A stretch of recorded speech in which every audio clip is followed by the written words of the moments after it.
It began with a grin, not the warm smile of a mentor or the passing smirk of casual humor, but the deliberate, dismissive curl of lips that carried the weight of power long unchallenged.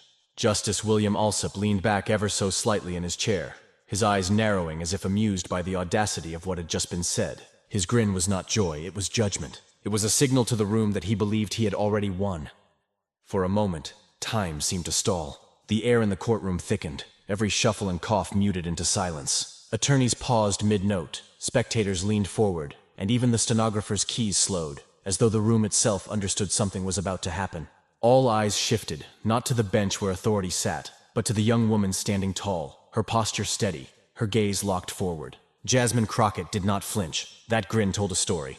It was the story of countless moments where the powerful believed they could belittle, where women, immigrants, and outsiders were reduced to caricatures by men who mistook arrogance for intellect.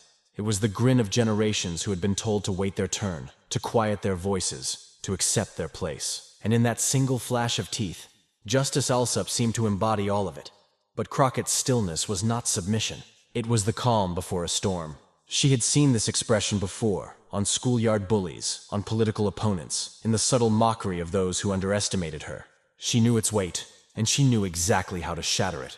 The audience felt the charge shift. A current of tension ran through the room, unspoken, but undeniable. The grin lingered, smug and certain, while Crockett's eyes sharpened with a clarity that cut through the arrogance before her. There was no panic in her stance, no retreat in her voice, only the quiet power of a woman preparing to speak not just for herself, but for every silenced voice behind her. And then came the moment, the breath before words, the pause before fire. What came next would silence not just a judge, but millions watching beyond those walls. This was no ordinary courtroom exchange. Beneath the polished wood panels, the seal of justice, and the heavy robes of authority, the stakes stretched far beyond one legal argument. What unfolded in that chamber would ripple into headlines, flood timelines, and echo in the hearts of millions who knew this was about something bigger than case law. It was about whether truth could withstand arrogance, whether dignity could pierce through the smirk of unchecked power. Justice William Alsup represented more than a single judge presiding over a single case. To many, he symbolized the weight of institutions that had too often sided with power over principle. He had the credentials, the years of rulings, the reputation as a man who carried his authority like a shield. In that grin, he wasn't just dismissing Jasmine Crockett. He was dismissing the idea that someone like her could stand eye to eye with him and not falter. But Jasmine Crockett wasn't simply defending her argument. She was defending the dignity of everyone told they didn't belong in rooms like this. Her very presence was a defiance of expectation.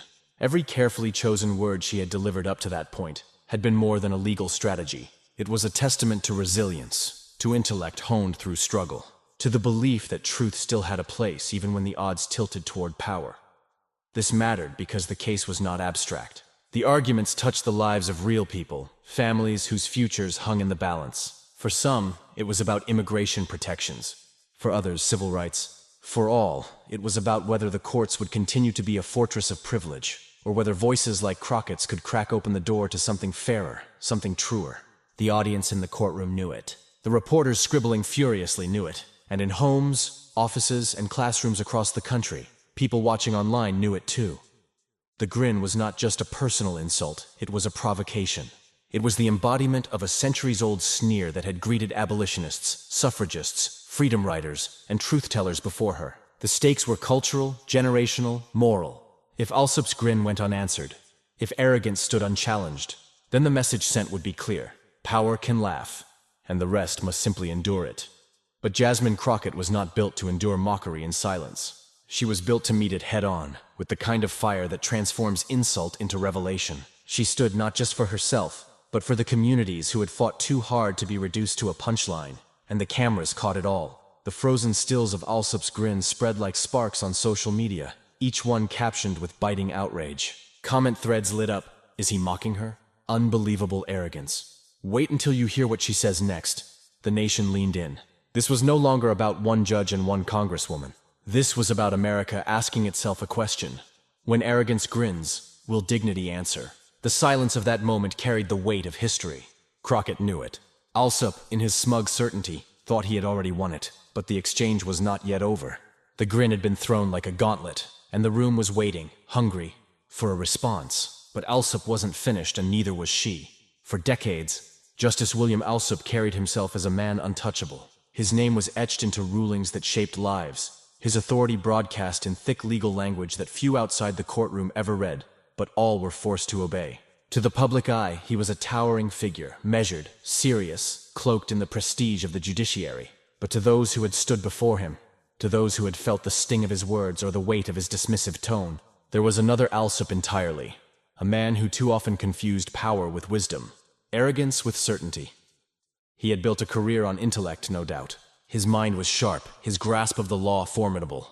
Yet what defined him was not brilliance, but the way he wielded it, like a blade meant to remind everyone else how small they were in his courtroom. Colleagues sometimes whispered of his impatience, his cutting remarks, his habit of treating attorneys less like advocates and more like inconveniences. For Alsup, authority was not a responsibility but a stage, and he played his part with relish. The contradictions were striking. On the one hand, his official record painted the portrait of a dedicated servant of the law, a man who upheld the Constitution with gravitas. He was the image of institutional respectability. On the other hand, those who looked closer saw the smirk that betrayed his mask, the body language that dismissed arguments before they were finished, the subtle ways he signaled that some voices carried less weight in his chamber. He embodied the paradox of power, appearing impartial while carrying the quiet, crushing bias of a man too accustomed to his own dominance. Key cases revealed this tension. Time and again, in moments that demanded humility, Alsup leaned on sarcasm. When asked to consider the lived experiences of those without wealth or influence, his responses could turn dry, almost mocking. When immigrant families stood on the brink of losing everything, he framed their pleas as if they were little more than tedious paperwork. His defenders called it wit. His critics called it contempt. To those who watched closely, it was not the law speaking, but the arrogance of one man convinced that his bench was higher than the lives it governed. For years, this persona went unchallenged. Power protects itself, and Alsup sat at the very top of that fortress. To journalists, his curt lines became headlines. To young lawyers, his brusque corrections became lessons in survival. He could sneer, and the courtroom would still rise when he entered. He could grin, and people would still bow to the authority of his robe. That is the luxury of entrenched power. It wears a mask of inevitability. And yet, the cracks were there for those willing to see. His grin was not just a facial expression. It was a tell. It betrayed a man who had stopped listening, who believed that debate was not about ideas, but about hierarchy. He was not merely judging cases, he was performing supremacy, reminding every challenger that they would never quite measure up. To a country weary of elitism, of insiders who sneered while ordinary people struggled, Alsup's expression struck a deeper nerve. He was not simply William Alsup, the judge. He became a symbol of what millions resented, an establishment figure insulated from consequence, who could grin while others bore the weight of his decisions. He stood for the distance between the powerful and the powerless, between those who smirk in certainty and those who grind in silence. And when he looked at Jasmine Crockett with that grin, it was not just a clash between judge and Congresswoman. It was the collision of two worlds. One, a world of unchecked power, armored in arrogance, dismissing those who dared to speak back. The other, a world of rising voices, unwilling to accept that mockery was the price of entry into the halls of power. In that courtroom, in that frozen instant, Alsup believed his smirk had ended the debate. Alsup believed his smirk had ended the debate. But history has a way of humbling the powerful. The grin that had silenced so many before would soon falter. The arrogance that had gone unchallenged for years was about to face something it had not yet encountered. A reply so fierce, so sharp, so undeniably true that even the man who thought himself untouchable would be forced to reckon with it. And that arrogance would soon meet its match. Long before Jasmine Crockett stood in a courtroom facing the grin of a powerful judge, she knew what it meant to be underestimated. She was not born into privilege. She did not inherit a name that opened doors. Her life was a series of uphill battles, each one demanding not only resilience, but a fierce belief in her own worth when others were eager to discount it. Her childhood was not gilded with promises of power. It was shaped by modest means, by parents who taught her that dignity was not given by titles, but earned by character. From an early age, she absorbed the quiet lessons of sacrifice, watching her family stretch every dollar, witnessing neighbors work 2 jobs to keep the lights on, understanding that opportunity was not evenly distributed but had to be fought for, tooth and nail. While some children grew up believing the world was theirs for the taking, Jasmine grew up knowing the world would have to be challenged before it yielded anything at all. School became her battlefield.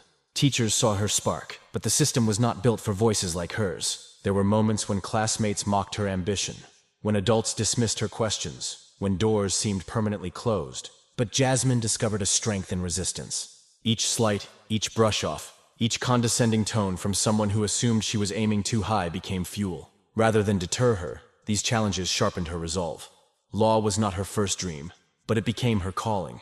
She recognized that the law was the language of power in America. If she could master it, she could defend those whose voices had been silenced.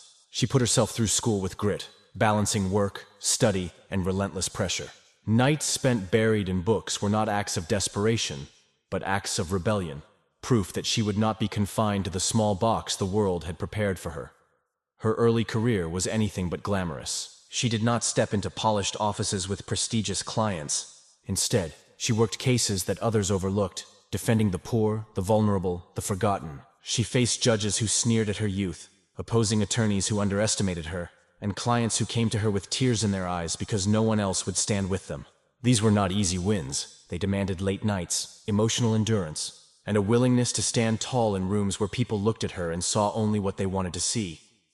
Too young, too black, too female, too bold. But with every case, with every cross-examination, Jasmine built more than a resume. She built a reputation for fearlessness, for clarity, for never backing down even when the odds seemed stacked against her. Slowly, the same legal circles that had once dismissed her began to recognize her.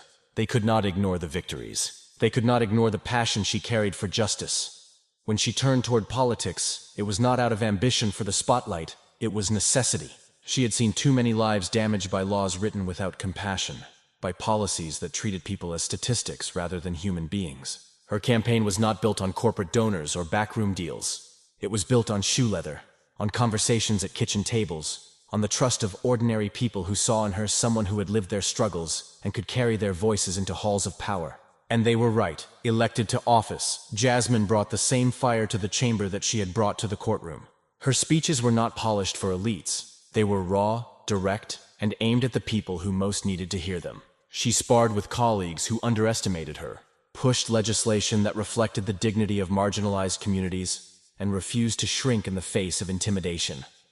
What made her different was not just her intelligence or her passion, but her authenticity. She was not a polished figure manufactured by consultants. She was real, sometimes blunt, sometimes fiery, but always driven by an unshakable moral compass. She carried herself with a dignity that resonated with anyone who had ever been told they didn't belong.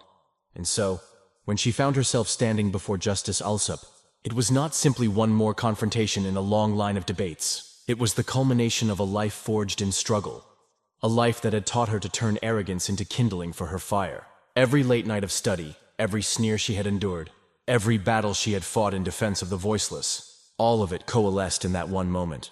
Because Jasmine Crockett's story was never just her own. It was the story of those who had walked beside her, those who had sacrificed so she could rise, those who saw in her victories a reflection of their own worth. When she stood tall in that courtroom, she carried them with her. And when Justice Alsup flashed his grin, dismissive and certain, Jasmine did not see intimidation. She saw the faces of those she fought for. She saw the years of condescension that had been weaponized against her. She saw the smirks of bullies and the sneers of men who thought power was theirs by birthright. And she knew, with a clarity as sharp as steel, that this was her moment. Every hardship had prepared her for this. Every battle had sharpened her voice into something undeniable. And those battles forged the very words she was about to unleash. The clash did not begin with shouting. It began with interruptions, subtle at first, and inserted, "Counselor, that's not relevant," or a clipped, "Let's move on." But as Jasmine Crockett pressed forward, laying out her argument with the precision of someone who had rehearsed every detail, Justice Alsup's resistance became impossible to ignore. His voice, cutting across hers, grew sharper, more frequent, more dismissive with each exchange. Every interruption was a signal, an attempt to remind her whose courtroom this was. He leaned forward, chin raised, as if the very act of listening to her was a burden. His gavel hand tapped the bench impatiently. He rolled his eyes when she repeated a point for emphasis, gestured dismissively when she cited precedent, and sighed audibly when she insisted on being heard. To anyone watching, it was clear. Alsup wasn't arguing law. He was performing dominance, but Crockett did not take the bait. Where another attorney might have stumbled, grown flustered, or backed down to avoid further scorn, she remained steady. Her voice did not waver. Her tone did not crack. She stood rooted, unshaken, as though every interruption only added to her resolve. For each dismissal, she responded with calm clarity. For each smirk, she countered with poise. The contrast became its own drama. On one side, a judge cloaked in arrogance, his interruptions multiplying into a rhythm of contempt. On the other, a Congresswoman lawyer holding her ground with quiet defiance. Each time Alsup cut her off, the audience in the room stiffened, aware that something unnatural was unfolding. It was not a debate between equals. It was a test of endurance, a battle between power wielded arrogantly and truth carried with dignity. By the third interruption, murmurs stirred in the gallery.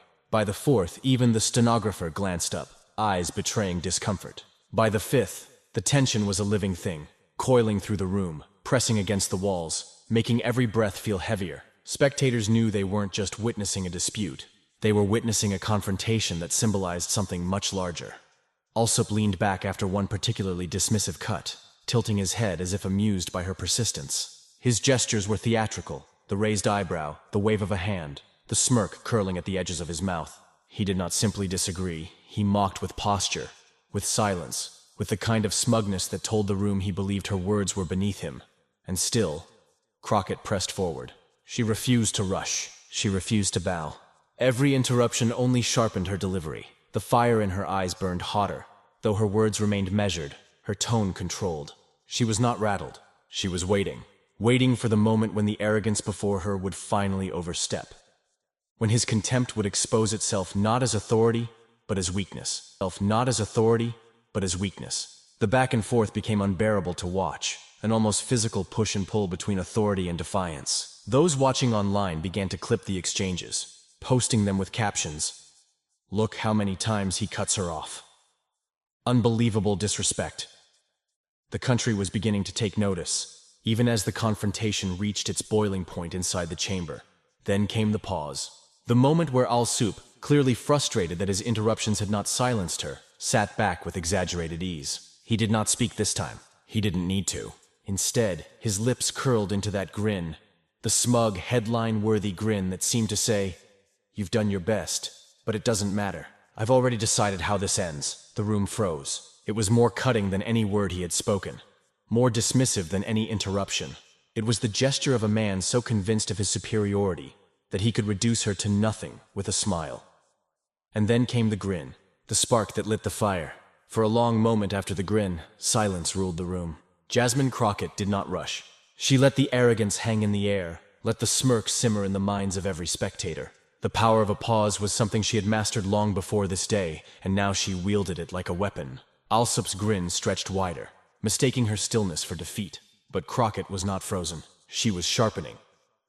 When she finally spoke, her voice was low but steady, each word carrying the weight of iron. "Your Honor," she began, "I have been interrupted 5 times, not because my argument lacks merit, but because it exposes one." The shift was immediate. Heads in the gallery turned sharply toward the bench. Even the court reporter stopped typing for a beat. Crockett hadn't raised her voice, but the clarity of her statement cut through the air like glass shattering. Alsup leaned forward, prepared to interject, but Crockett held up a hand, not rudely but firmly, the gesture of someone refusing to be erased again. "I will finish," she said, and the firmness in her tone left no room for rebuttal. For the first time, the judge hesitated. She took a step closer to the bench, her words gaining force as she went on. "You sit there, confident in your authority, confident that cutting me off somehow makes my case weaker. But interruption does not equal wisdom. A smirk does not equal strength.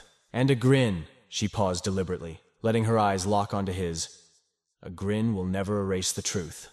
The audience stirred. Phones lifted just above laps, cameras sneaking toward record buttons. This was no longer just a legal argument. It was a performance of truth in the face of arrogance. Crockett's phrasing was tight, punchy, unforgettable, the kind of lines destined to echo across social media before the day was done. Alsup's expression flickered. His grin faltered, replaced by something caught between irritation and disbelief. He opened his mouth, but Crockett continued, her words gaining rhythm, gaining fire. "Do you know what every interruption proves, Your Honor? It proves that the point I am making frightens you, more than it frustrates you. It proves that my words strike deeper than you want to admit. And it proves that the very power you cling to cannot stand in the light of scrutiny. Gasps spread through the room. This was no timid lawyer bowing to the court. This was defiance, sharpened by dignity, delivered with precision. Crockett pivoted, not just addressing Alsup, but the spectators, the imagined millions beyond the walls. Because this isn't just about me. This isn't even just about this case. This is about every voice told to wait its turn. Every advocate told to quiet down. Every citizen made to believe their truth doesn't matter because it makes the powerful uncomfortable. Applause wasn't permitted, but a murmur rolled through the gallery anyway, too loud to ignore. Even those sworn to silence could not contain the energy that surged from her words. She paused again, letting the tension breathe before delivering the next blow. You may interrupt me, Your Honor. You may grin. You may dismiss. But I stand here to remind you and everyone watching that justice is not served by arrogance. Justice is served by truth, and truth doesn't flinch when interrupted. The effect was seismic. Alsup's posture stiffened, his hands clenching tighter on the bench. The smug certainty had slipped. His eyes darted across the room, searching for an anchor of control, but the tide had shifted. Crockett leaned in on the silence that followed, delivering her sharpest line yet. You are not silencing me today. You are amplifying me. Every time you try to cut me down, you reveal your fear that my words might rise higher than your authority. Phones were up openly now, fingers flying across screens. The quotes were already spreading. You are not silencing me today. You are amplifying me. Within hours, they would headline tweets, TikToks, and Reels, turning this moment into a cultural flashpoint. Alsup attempted to reassert himself, clearing his throat, reaching for the gavel, but Crockett didn't waver. Her final cadence struck like a drumbeat, each phrase measured for maximum impact. You may hold the gavel, but I hold the truth. You may hold the bench, but I hold the people. And the people, she pressed the final words with a pause so sharp it made the room lean in, will always outlast a grin. The room erupted, not in applause, but in the unmistakable swell of restrained energy. The sound of dozens of breaths exhaled at once, the collective recognition that something historic had just been spoken. For a long moment, Alsup said nothing. His mouth opened slightly as though to respond, but no words came. The grin that had seemed immovable just minutes earlier was gone, replaced by a tight jaw, a hard stare, and the unmistakable look of a man who had lost control of the stage. Jasmine Crockett stood firm, unshaken, her silence now the loudest sound in the chamber. She had delivered her blow not with shouting, not with theatrics, but with the undeniable weight of truth sharpened into phrases that would travel far beyond those four walls. The judge's grin had vanished, but the shockwaves were only beginning. The silence that followed Jasmine Crockett's words was not empty. It was electric. In the courtroom, it pulsed like a current, racing from one row to the next. People leaned toward one another, whispering not just about what had been said, but about what it meant. The air carried a charge, the sense that history had just been bent in real time. Even the court reporter, usually expressionless and mechanical, let her eyes linger on Crockett before returning to her keys. Within minutes of adjournment, the whispers left the room and spilled into the world outside. Reporters rushed from the courthouse, phones pressed to their ears, thumbs flying across screens. The first headlines appeared before Crockett had even left the building. Crockett silences Alsup with blistering reply. Judge's grin wiped away in stunning exchange. The moment the courtroom held its breath.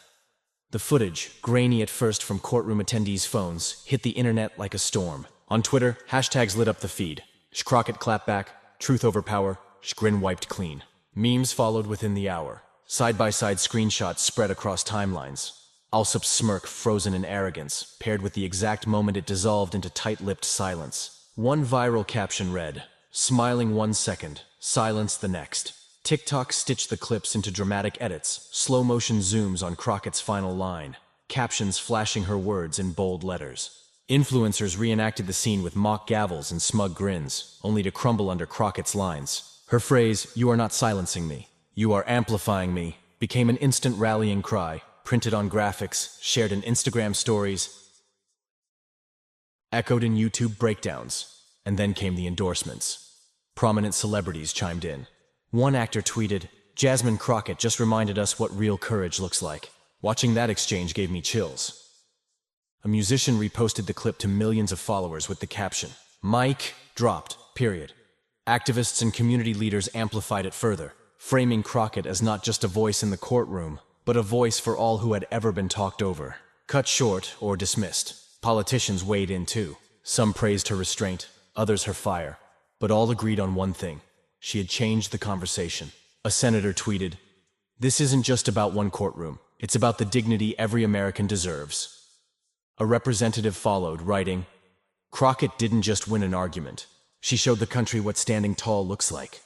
For ordinary viewers, the validation was personal. Comment sections overflowed with people sharing their own stories of being interrupted, ignored, or underestimated. "She spoke for me today," one comment read. Another, "I've been in rooms like that, and I wish I had her words." The resonance wasn't abstract. It was lived experience finding expression in her defiance. People didn't just watch Crockett. They saw themselves in her, stronger, sharper, unflinching. As the day went on, the clip broke through the noise of politics as usual. News anchors dissected the moment on primetime panels. Analysts replayed her phrasing, her pauses, her steady tone, marveling at how a single reply unraveled the armor of authority.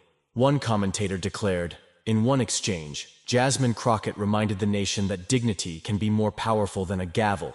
The shockwaves reached beyond commentary. They sparked a sense of movement. Protest signs emerged overnight bearing Crockett's words. College students quoted her in debates. Hashtags evolved into slogans, and slogans into chants. What began as a courtroom clash had spilled into the bloodstream of public consciousness. And through it all, the image persisted. Alsup's grin dissolving under the weight of Crockett's truth. It became the emblem of arrogance defeated, a symbol replayed endlessly to remind viewers that unchecked power is not invincible. But the greatest ripple wasn't the applause or the headlines. It was the subtle shift in narrative. For years, voices like Crockett's had been cast as challengers on the fringe, battling uphill against institutions too rigid to change. Now, for the first time in a long time, it felt like the balance had tilted. Not because Alsup had been destroyed, but because Crockett had redefined what victory looked like. The world had seen her words break through. They had seen arrogance falter, and they had felt, deep down, that something about this fight belonged to them, too. But Crockett didn't just win the moment. She reframed the fight. When the storm of reactions finally began to settle, what remained was not just the memory of a courtroom exchange, but the resonance of a truth too powerful to be ignored. Jasmine Crockett's reply had cut deeper than the gavel, deeper than the smirk of a man in power. It had landed where it mattered most, in the hearts of millions who knew the struggle of being dismissed, interrupted, or told their voice didn't count. Her words reminded the country of something fundamental. Dignity does not cower before arrogance. Truth does not wilt under mockery. And power, no matter how entrenched, trembles when confronted with authenticity. This was never only about one judge's grin. It was about the symbolism of that grin. The centuries of authority believing it could silence those who dared to challenge it. For every immigrant told to be quiet, for every woman cut off mid-sentence, for every worker whose voice was overlooked in rooms where decisions were made, Crockett's moment became their moment. She was not just arguing a point of law. She was embodying the fight for recognition, for respect, for the right to be heard without apology. And that is why the clip spread like wildfire. Because people weren't just watching Crockett, they were watching themselves stand taller, speak louder, push back harder. They were seeing proof that even in the most intimidating of arenas, one voice armed with truth could shift the balance of power. America has always told itself a story about who gets to define the narrative. Too often, that story has excluded the voices of the unheard, the overlooked, the underestimated. But what Crockett demonstrated was that those very voices now are the story. The arc of history no longer bends quietly. It bends when someone refuses to sit down, when someone refuses to let a smirk pass as authority. Her final lines became more than a clapback. They became a creed, that justice outlasts arrogance, that service to people outshines service to ego, that truth delivered with dignity echoes longer than any interruption. And isn't that the story of America at its best? That no matter how high the bench, no matter how smug the grin, no matter how many times the powerful try to cut short a voice rising from below, the truth will find its way through. Jasmine Crockett didn't just silence a judge. She reminded a nation that courage doesn't always roar. It sometimes speaks calmly, precisely, unshaken, until even arrogance itself falls quiet. One fierce reply, one moment of defiance, one truth spoken without fear. That was enough to ripple beyond the courtroom, beyond the headlines, and into the bloodstream of a movement. And that is why this moment will not be forgotten. Because it wasn't just her victory, it was ours. Because sometimes, just sometimes, one answer can change the conversation forever.